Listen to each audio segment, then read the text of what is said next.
बिस्मिल्लाहिर्रहमानिर्रहीम। अस्सलाम वालेकुम नाज़रीन, आप यूट्यूब चैनल देख रहे हैं। मैं इमरान खान हूँ। बैनुल-अक़वामी सतह पे कुछ अच्छी खबरें भी हैं हमारे पास, वो मैं आपके साथ शेयर करता हूँ। लेकिन सबसे पहले पाकिस्तान के अंदर की सूरत हाल। कल इमरान खान साहब की बहनों की मुलाकात का दिन था। अब तो कई महीने गुजर गए कि इमरान खान साहब की मुलाकात उनकी फैमिली से नहीं करवाई जा रही, और कम से कम कोशिश की जा रही है कि उन लोगों से तो बिल्कुल ना मिलवाया जाए जो लोग बाहर आकर सच बोल देते हैं, या जो लोग बाहर आकर बता देते हैं कि इमरान खान ने जेल के अंदर क्या कहा। देखिए, कई लोग ऐसा है कि सामने आकर नहीं बोल पाते, लेकिन वो कम से कम टेलीफोन करके मीडिया के लोगों को, इमरान खान के सोशल मीडिया को या उनकी फैमिली को वो हकायक उन्हें बता देते हैं। तो उन लोगों पर भी मुकम्मल तौर पे पाबंदी लगा दी गई है। बल्कि अब इमरान खान साहब की मुलाकातें होती ही नहीं है। इमरान खान की बहनें गई थी मुलाकात करने के लिए, एक मरतबा फिर उनकी मुलाकात इमरान खान साहब से नहीं करवाई गई। अब ये आसिम मुनीर साहब का फैसला है। इसके अंदर कोई मुझे कहेगा ना, अदालत है, सुपरिटेंडेंट है, नवाज शरीफ है, शहबाज शरीफ है, ये सारे कुछ नहीं बेचते। इनका ये फैसला नहीं है, ना इनके पास इतना इख्तियार है, ना इनके पास इतनी ताकत है। ये पाकिस्तान के फील्ड मार्शल आसिम मुनीर का फैसला है, और वो इमरान खान साहब से किसी सूरत भी मुलाकात नहीं होने दे रहे किसी की भी। इमरान खान साहब ने खुद कहा था कि अगर मुझे कुछ हो गया जेल में, या मेरी अहलिया को कुछ हो गया जेल में, तो बदला आसिम मुनीर से लेना, यानी आपने उनसे उनको पूछना, वो जिम्मेदार होंगे। ये इमरान खान साहब एक मरतबा नहीं कई मरतबा कह चुके हैं। तो एक मायूसी भी है पाकिस्तान तरीके इंसाफ में कि ये क्या हो रहा है, लोग क्यों नहीं निकलते। इमरान खान साहब की बहनों ने बुलाया सबको, लेकिन लोग पहुंचे नहीं, बहुत थोड़े लोग पहुंचे। मैं आपको बता दूं कि आम पब्लिक को उन्होंने ये दावत नहीं दी थी। उन्होंने ये इमरान खान की पार्टी के अहदेदारों को और पार्लियामेंटेरियंस को दावत दी थी, जिनकी अक्सरियत वहां पे नहीं पहुंची, जिसकी वजह से कुछ मायूसी भी थी इमरान खान साहब की बहनों में। उन्होंने बल्कि वकला के मामले में काफ़ी सख्त रद्दमल दिया। उन्होंने कहा ये वकला और सारी जो बार एसोसिएशंस हैं, ये बैठकर क्या कर रही हैं, ये सहूलतकारी कर रहे हैं। याद रखें, ये अवाम नहीं भूलेगी। जो जो इन चोरों का, इन गद्दारों का, इन जालमों का साथ दे रहा है, अवाम उन्हें नहीं भूलेगी।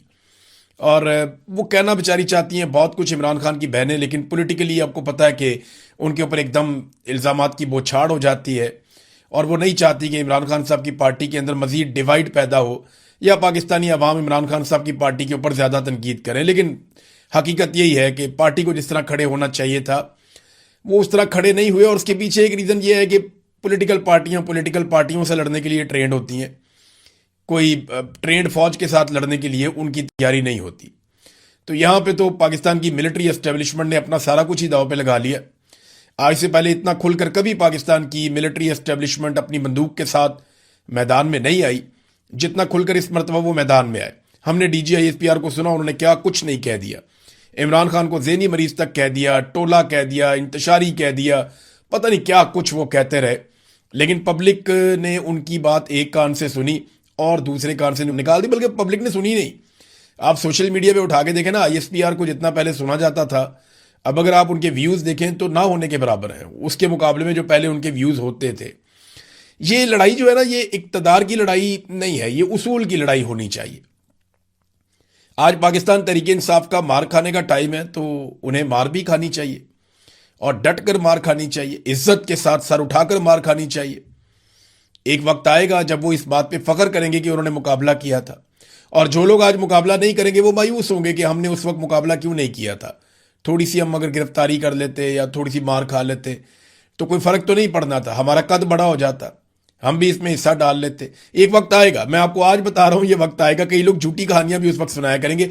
मुराद सईद जो खुद बड़े मुश्किल हालात में गुजर रहे हैं, उन्होंने एक ट्वीट किया, और ये बड़ा तफसीली ट्वीट है, सारी कहानी आपको समझ आ जाएगी कि PTI एक्चुअली इमरान खान के साथ कर क्या रही है। उन्होंने कहा जी, कैद तन्हाई में डालने से पहले वकला, अरकान असम्बली और पार्टी क़यादत के लिए अहकामात थे, ये इमरान खान साहब की जानिब से, कि अदालतों के बाहर धरना दें जब तक इंसाफ नहीं मिलता। इन सब को झंझोड़ झंझोड़ कर याद करा चुका हूँ। वकला के नाम भी सख्त पैगाम था, और क्यों ना होता। पार्टी ओहदों से लेकर असम्बली टिकट और बार इलेक्शन तक इमरान खान के नाम पर लड़े जाते हैं, लेकिन खान साहब के अहकामात के बावजूद अदालत के बाहर मुस्तकिल बिमा अरकान असम्बली धरना नहीं दिया जा सकता। पहले बारिश थी, फिर रमज़ान आ गया, अब गर्मी आ गई है। खान साहब की बीमारी, ड्रोन हमले, ऑपरेशन, बदलते हुए बैनुल अक़वामी हालात, पेट्रोल की कीमतों में होशरुबा इजाफे, बेजा लगने वाले टैक्सेस, महंगाई के तनाजुर में तहरीक चलाने की सलाह दी। सिर्फ सूबा नहीं, मुल्क बंद करने का भी प्लान बना। इमरान खान की सेहत के मामले पर मुतहर्रिक होने की दरखास्त भी की। ऐवानों से इस्तीफे के जरिए हुकूमत से लिजिटिमेसी वापस लेने के लिए सबसे पहले अपने इस्तीफे की पेशकश भी की। मैं ये समझता हूं कि इमरान खान की असीरी का जिम्मेदार इनमें से कोई फर्द नहीं है, बल्कि बैनुल-अक़वामी एस्टेब्लिशमेंट की ईमा पर बरसरे पैकार आसिम मुनीर, कानूनी और गैर कानूनी तौर पर उसके मातहत आने वाले इदारे और उसके इशारों पर नाचने वाली सियासी कुव्वतें। मगर क्या इमरान खान अपनी ज़ात के लिए कैद में है? क्या इसकी रिहाई के लिए अपनी पूरी कुव्वत से कोशिश करना भी किसी का फ़र्ज नहीं है? क़यादत से लेकर कौम तक किसी का भी नहीं है? अच्छा, ये बार बार मुराद सईद एक्चुअली बता रहे हैं कि जो कुछ उन्होंने पाकिस्तान तहरीक इंसाफ के साथ बात की, जो चीज़ें तय हुई, उनमें से कुछ भी नहीं हुआ। बल्कि उन्होंने बहुत सारी चीज़ें ऐसी की कि सियासी कमेटी खुद को मुहिब वतन साबित करने के लिए एमरजेंसी इजलास बुला सकती है, तंजीमी ओहदों के लिए नए नए नोटिफिकेशन कर सकती है, सूबाई हुकूमत फार्म 47 वजीर आजम और सदर के साथ बैठ सकती है, कोर कमांडर हाउस का रुख कर सकती है। लेकिन जब इमरान खान साहब का सवाल होता है तो सियासी कमेटी का जवाब होता है कि तहरीक तहफ़्फ़ुज़ आईन पाकिस्तान इसका जवाब देगी। फिर उनका जवाब होता है पीटीआई की क़यादत कहती है फैमिली जवाब देगी, और फिर वज़ीर आला पे बात आ जाती है। तो ये सलीमुल्लाह कलीमुल्लाह कलीमुल्लाह सलीमुल्लाह ही चल रहा है, ये मुराद सईद ने कहा। तो जब सारे फैसले अपने तौर पर किए जा सकते हैं तो तहरीक का फैसला क्यों नहीं किया जा सकता? महज इसलिए कि इमरान खान की हदायत दरकार है, और जहां इमरान खान की हदायत मुयस्सर है वहां कई हीले और बहाने बनाए जाते हैं बेशुमार किस्म के। मान लेते हैं कि मंजिल एक है लेकिन तरीक़ाकार मुख्तलिफ है, तो एक दिन के नोटिस पर आप सब एक छत के नीचे बैठ जाएं, आए सारे बैठें, लाइव इजलास करें, उन्होंने ये कहा, और सारे मिलकर जो है वो फार्मूला डिस्कस करें और देखें कौम खुद एस्टेब्लिशमेंट के साथ इनका भी एहतसाब कर लेगी जो लोग दो नंबरी करेंगे। तो अब मुराद सईद ने ना बड़े गिले शिकवे किए हैं, बहुत सारी ऐसी चीज़ें की हैं। 4 साल हो गए इमरान खान के साथ ये हो गया। तो यहाँ तक मुराद सईद ने कहा कि जब मैंने बातचीत की, मैंने आवाज़ उठाई तो ये कहा गया कि मुराद सईद तो पागल हो गया है।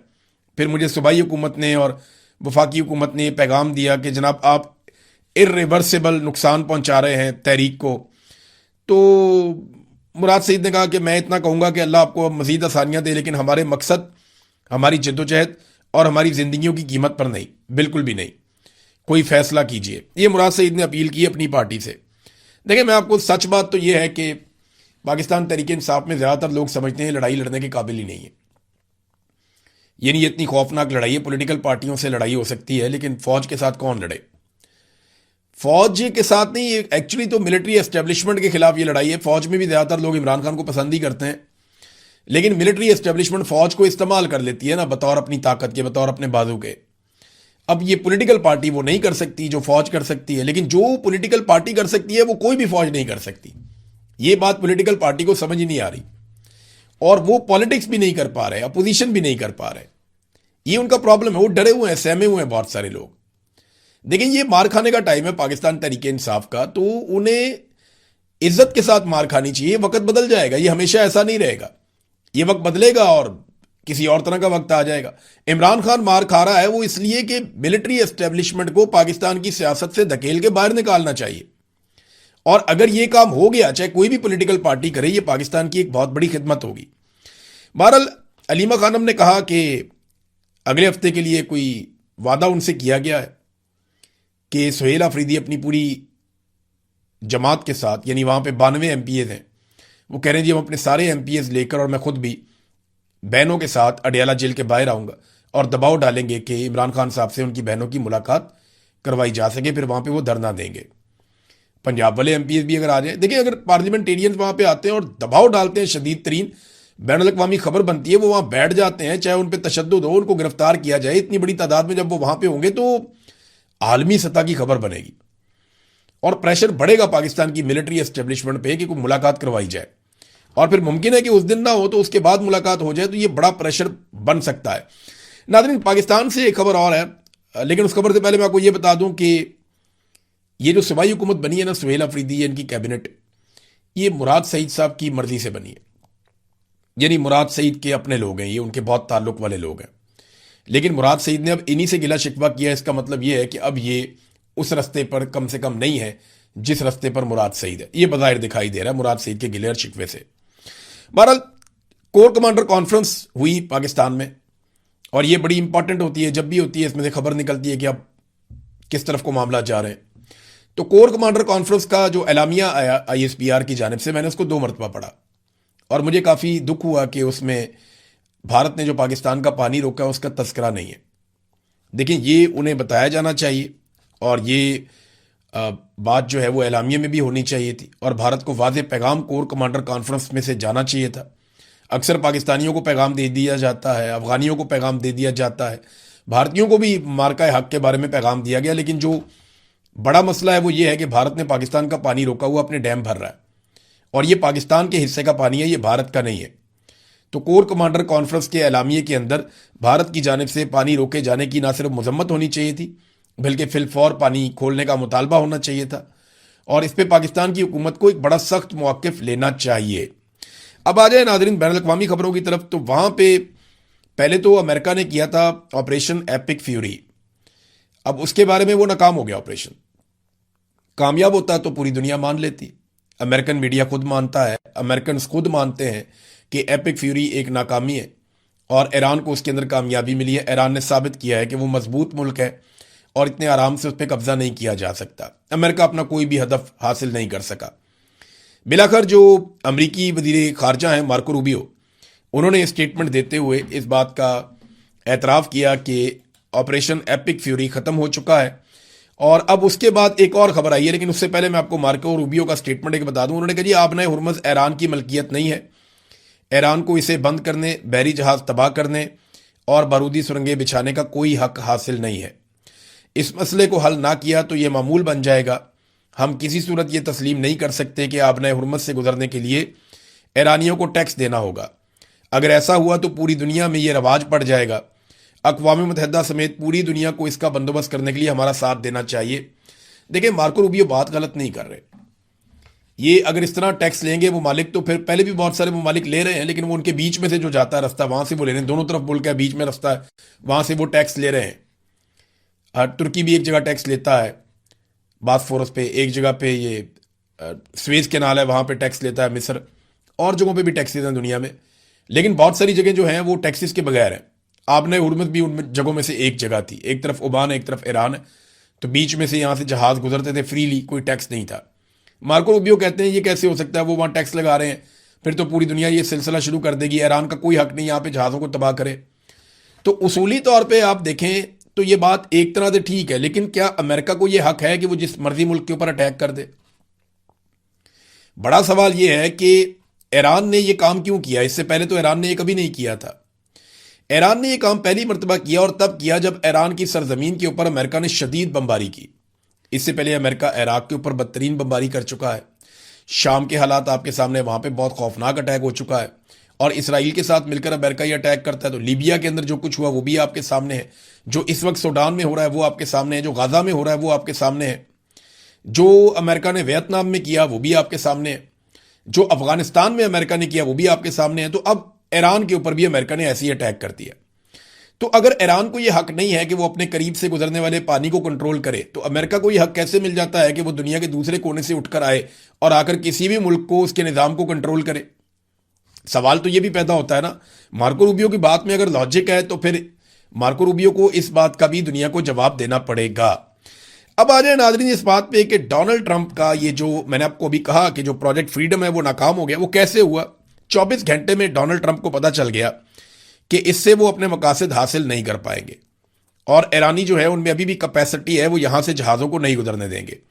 डोनाल्ड ट्रंप का अंदाज़ा ये था या उन्हें यह बताया गया था कि हम दुनिया भर के बहरी जहाज़ों को एक साथ कायल करेंगे और हम अमेरिकन उनके साथ जुड़ेंगे, अपने जंगी जहाज़ों को भी लेंगे, अपनी फौजी ताकत को भी आसमान में रखेंगे, हमारे बहुत सारे हेलीकॉप्टर्स और बहुत सारे जहाज़ हवा में मौजूद रहेंगे और बड़ी तेज़ी से हम मूव कराएंगे। सारी दुनिया जब हमारे साथ चलेगी तो ईरान के ऊपर प्रेशर आएगा और हम ये अनाउंस कर देंगे हमने आबना हुर्मुज़ को खोल दिया और ईरान दुनिया भर के बहरी जहाज़ों पर अटैक नहीं कर पाएगा। ये उनके दिमाग में था, लेकिन अमेरिका के ऊपर तजारती बहरी जहाज़ों के हमले ने एतबार ही नहीं किया। यानी अमेरिका अपनी क्रेडिबिलिटी खो चुका है और इस वक्त ईरान की जबान के ऊपर ज्यादा एतबार करती है दुनिया, क्योंकि ईरान ने करके दिखाया। डोनाल्ड ट्रंप बार बार अपनी बात से मुकर जाते हैं। अगर वहां पे जहाज तबाह हो जाएं, लोग मर जाएं, तो डोनाल्ड ट्रंप ने तो कल को हाथ जाड़ के कह देना है कि जनाब ये मिस हो गया था तो अब हम दोबारा ठीक कर लेंगे और अब ईरान के साथ फिर बातचीत हो रही है, तो इनके जहाज कैसे वापस आएंगे या जिंदगियां कैसे वापस आएंगी। तो लोगों ने अमेरिका पे एतबार नहीं किया, ईरान की धमकी को उन्होंने सीरियस लिया, उन्होंने कहा नहीं ये वाकई मारेगा। और अभी ये इतला आई है, ये बरतानिया का एक सिस्टम है UKMTO, इन्होंने रिपोर्ट किया है कि एक बहरी जहाज के ऊपर अटैक हुआ, नामालूम हथियार से जहाज को निशाना बनाया गया। ये नहीं बताया कि किसने निशाना बनाया, कुछ लोग जख्मी हुए, ये भी इतला मिली है एक बहरी जहाज पे, लेकिन ये किसने बनाया कैसे हुआ इसके बारे में नहीं पता। बहरहाल अमेरिका का जो अंदाजा था एकदम बहुत बड़ा, वो जहाजों का रिवर देके गुजर जाएंगे आपने हुर्मुज़ में से और ईरान बेबस हो जाएगा, पूरी दुनिया के जहाज होंगे, वो अमेरिका कामयाब नहीं हुआ और 24 घंटे के बाद नाकामी उनका मुंह चढ़ा रही थी और आपने हुर्मुज़ जहाजों से खाली था। डोनाल्ड ट्रंप ने अपनी शर्मिंदगी मिटाने के लिए एक मरतबा फिर पाकिस्तान का कार्ड इस्तेमाल कर दिया। जब भी डोनाल्ड ट्रंप से कुछ गलत हो जाता ना, वो कहता है मुझे शहबाज शरीफ ने कहा, मुझे फील्ड मार्शल ने कहा, मुझे पाकिस्तान ने कहा, तो अब मैं ये करने जा रहा हूं। वो हर कमजोर चीज हमारे खाते में डाल देता है। ट्रंप ने कहा कि प्रोजेक्ट फ्रीडम को थोड़ी देर के लिए रोक दिया जाएगा ताकि यह देखा जाए कि आया ईरान के साथ किसी मुआहदे को हतमी शक्ल दी जा सकती है और उस पर दस्तखत किए जा सकते हैं। पाकिस्तान और दीगर ममालिक की दरखास्त ईरान के खिलाफ मुहिम के दौरान हमें हासिल होने वाली जबरदस्त अस्करी कामयाबी और इस हकीकत के पेश नज़र कि ईरान के नुमाइंदों के साथ एक मुकम्मल और हतमी मुआहदे की जानिब बड़ी पेशरफ्त हुई है। वो कह रहे जी हमारा तो ईरान के साथ बड़ी जबरदस्त पेशरफ्त हो रही है। तो हमने बामी तौर पर इतफाक किया कि अगरचे नाकाबंदी नाफज रहेगी, जो पहले लगी हुई है नाकाबंदी, वो हम जारी रखेंगे, ताहम प्रोजेक्ट फ्रीडम ये 24 घंटे के अंदर अंदर डोनाल्ड ट्रंप ने कह दिया आपने हुर्मुज़ से जहाज़ों की नकलो हरकत को मुख्तसर मुद्दत के लिए रोक दिया जाए ताकि यह देखा जा सके कि आया इस मुआहदे को हतमी शक्ल देकर दस्तखत किए जा सकते हैं या नहीं। ये ट्रंप ने कहा जनाब कि हम इस ऑपरेशन को भी रोक रहे हैं। पहले ऑपरेशन एपिक फ्यूरी नाकाम हो गया, खत्म हो गया, अब प्रोजेक्ट फ्रीडम जो है वो भी नाकाम हो गया और डोनाल्ड ट्रंप ने उसे खत्म कर दिया, उसका ऐलान कर दिया। दावा यह किया कि ईरान के साथ हमारे कोई मुज़ाकरात बड़े कामयाब हो गए। अब यहां पे आप ईरानी सदर का स्टेटमेंट सुने ताकि आपको आइडिया हो जाए कि क्या वाकई मुज़ाकरात कामयाब हो रहे हैं। तो ईरानी सदर डॉक्टर मसूद पशकियान ने कहा कि ईरान पर अमेरिका के मुतालबात नामुमकिन हैं। हमारा मसला यह है कि एक तरफ तो अमेरिका हमारे मुल्क के खिलाफ ज्यादा से ज्यादा दबाव की पॉलिसी पर गामजन है, मैक्सिमम प्रेशर डाल रहा है, और दूसरी तरफ यह तवक्को रखता है कि इस्लामी जमहूरिया ईरान मुज़ाकरात की मेज पर आए और बिलाखिर अमेरिका के यकतरफा मुतालबात के सामने सरेंडर कर दे। जबकि इस तरह की मसावात नामुमकिन, यानी ये नहीं हो सकता, ये नामुमकिन है, ये नामुमकिन है, 2 मरतबा उन्होंने कहा। एक तरफ ईरानी सदर कह रहे हैं कि अमेरिकन मुतालबात को तस्लीम करना नामुमकिन है, दूसरी तरफ डोनाल्ड ट्रंप अपनी खिफत ऐसा लगता है कि मिटा रहे हैं और वो ये कह रहे हैं कि जनाब पाकिस्तान के कहने पे क्योंकि बहुत बड़ी कामयाबी हो गई मुज़ाकरात में, लिहाजा हम प्रोजेक्ट फ्रीडम मनसूख कर रहे हैं या उसको रोक रहे हैं। ये नादरीन हालात पैदा हो गए डोनाल्ड ट्रंप के लिए। एक और नादरीन यहां पे खबर है, और वो खबर है जो ईरानी मीडिया है ना, जो सरकारी मीडिया है, उन्होंने डोनाल्ड ट्रंप के स्टेटमेंट के ऊपर एक रद्द अमल जारी किया है ईरान की जानिब से। उन्होंने कहा जी कि आबना हुर्मुज़ से निमटने में अमेरिका की नाकामियों के बाद डोनाल्ड ट्रंप ने नाम नेहाद प्रोजेक्ट फ्रीडम को मुअत्तल करने का ऐलान कर दिया है, जिसे उन्होंने बज़ाहिर इसलिए शुरू किया था कि जहाज आबना हुर्मुज़ से गुजर सकें। अपने मंसूबे की नाकामी को किसी ना किसी तरह छुपाने की कोशिश में ट्रंप ने अपने मामूल के झूठे दावों को जोड़कर लिखा है पाकिस्तान और दीगर ममालिक की दरखास्त पर और ईरान के खिलाफ हमारी कार्रवाइयों में हासिल होने वाली नुमायां अस्करी कामयाबी। आगे ना डोनाल्ड ट्रंप का स्टेटमेंट उन्होंने पूरा का पूरा कॉपी कर दिया है। तो वो ये कह रहे हैं कि डोनाल्ड ट्रंप ने झूठ बोला, ऐसा कुछ नहीं हुआ, कोई ऐसी डेवलपमेंट नहीं हुई जिसकी बुनियाद के ऊपर डोनाल्ड ट्रंप इतना बड़ा दावा कर सके। नाज़रीन, ईरान ने खबरदार किया है कि आपने हुर्मुज़ से गुजरने का जो वाहिद महफूज रास्ता है वो वही है, वही कॉरिडोर है जो ईरान ने मुकर्रर किया, वहीं से सारे जहाज़ों को गुजरना होगा। किसी और रास्ते से जहाज जाएंगे तो वो खतरे में होंगे और ईरानी नेवी जो है वो सख्त कार्रवाई भी करेगी। वैसे भी वहां पे बहुत सारी जगहों पे बारूदी सुरंगें हैं पानी के अंदर, और इतनी बारूदी सुरंगें हैं कि उनसे जहाज तबाह हो सकते हैं। लिहाजा जहाज़ों को उसी रास्ते पे आना होगा जो रास्ता ईरान जहाज़ों को बता रहा है। ये भी तो एक पंगा है ना, पानी में बेशुमार बारूदी सुरंगें उन्होंने बिछा दी हैं। अब वहां कोई भी जहाज अचानक टकरा जाए और वो फट जाए तो उससे जहाज को नुकसान हो जाएगा। लिहाजा इससे बचने के लिए उसी कॉरिडोर में आना पड़ेगा जिसका ईरान को पता है, और वहां पे बिल्कुल महफूज है पानी का रास्ता और वहां कोई नुकसान भी नहीं हो सकता। लिहाजा ईरान ने ये एक स्टेटमेंट दिया है। एक और चीज मैं आपको बताऊं, जो गुज़िश्ता रात थी ना, एक तो ये अभी रात गुजरी है और एक इससे पिछली जो रात थी, उस रात को बहुत ज्यादा मूवमेंट थी आबना हुर्मुज़ के ऊपर। मिडिल ईस्ट में अमरीकी तैयारे बहुत ज्यादा गश्त कर रहे थे, बहुत ज्यादा फिर रहे थे। लेकिन जो अभी रात गुजरी है, इसमें कुछ ऐसा नहीं हुआ। इसमें बिल्कुल एक खामोशी थी, जो एक बड़ी अच्छी बात है। अमरीकी एयरफोर्स के 2 तैयारों के हवाले से ये इतला भी आई, ये टैंकर्स हैं, यानी ये फ्यूल भरते हैं हवा के अंदर ही, और ये सपोर्टिव अमेरिका के तैयारे, अमेरिकन एयरफोर्स के। तो ये 2 तैयारों के हवाले से इतलात आ रही हैं कि उन्होंने इमरजेंसी सिग्नल भेजे थे, मगर अभी तक उनके बारे में कुछ अंदाजा नहीं है कि वो कहाँ गए। क्या वो तबाह हो गए, या कहीं इमरजेंसी लैंडिंग हो गई उनकी, या उनको रेस्क्यू कर दिया गया। मेरे ख्याल में नेक्स्ट वीलॉग तक हमारे पास काफ़ी तफसीलात आ जाएंगी, मैं आपके साथ शेयर करूंगा। बहरहाल अभी तक आबना हुर्मुज़ पे ईरान का कंट्रोल है, और डोनाल्ड ट्रंप ने अपने प्रोजेक्ट फ्रीडम की नाकामी का एक तरह से ऐलान भी कर दिया है। अब तक के लिए इतना ही। अपना ख्याल रखिएगा, अपने इस चैनल का भी। अल्लाह हाफिज़।